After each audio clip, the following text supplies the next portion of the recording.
What's up mga par?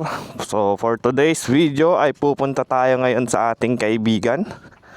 Ang gagamitin nating Dio is yung Dio na pink.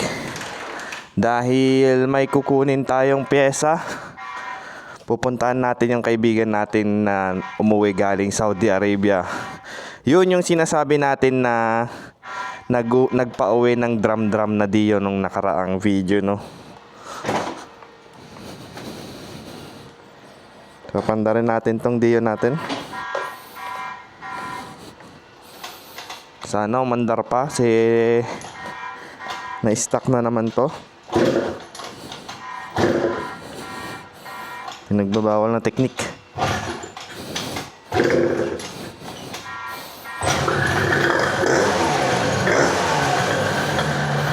Yun.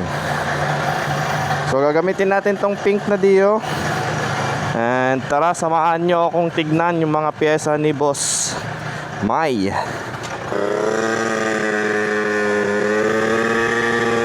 So yun mga par, pupunta tayo ngayon sa kaibigan natin, yung sinasabi natin nung nakarang vlog na galing Saudi Arabia. Yung kaibigan nating nagpaparating ng mga drum na Dio dahil nakauwi na siya dito sa Pinas, no? Nandun din pala yung iba nating ka-two-stroke galing pa sa kabilang bayan, sa bayan ng San Manuel. So tara, tignan natin. At sakto may bibilin din tayo kay boss na pyesa ng Dio para sa ating Dio build na 90cc. So let's go mga par.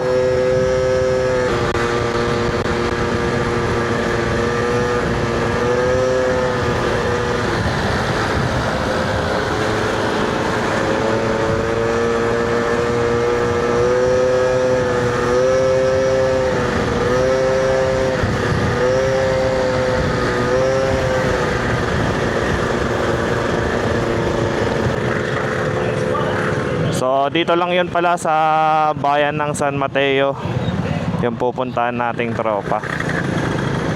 Woo! Laki ng truck mga par.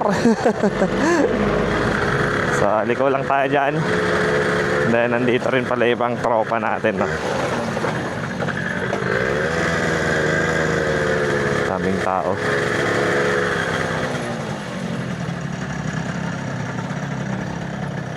Yun, oh, daming Dio mga par, oh. Shit. Oh my God! Wow! Peace. Hi boss. Shout out. Yun, oh, may vino.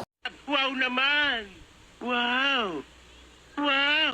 Solid naman kay Boss Gerson. Boss, yung pyesa ko boss. Grabe, ito yung sinasabi kong drum, oh. Tamo naman yan par. Boss, good morning. So mamamalengke tayo ngayon ng pyesa. Dami. So balik na lang tayo mamaya dahil may gagawin pa tayo saglit. So ito yung mga tropa natin galing San Manuel. Sila Boss Gerson Jose. Ganda ng vino niya, oh. Then Dio 3. Yan. So namalengke lang sila doon kay Boss May ng high-tech mugs. Bumili ng high-tech mugs na original Japan. So kung may mga kailangan kong pyesa mga par, doon kay Boss May marami. Yung sinasabi kong drum ang Dio na pinapauwi.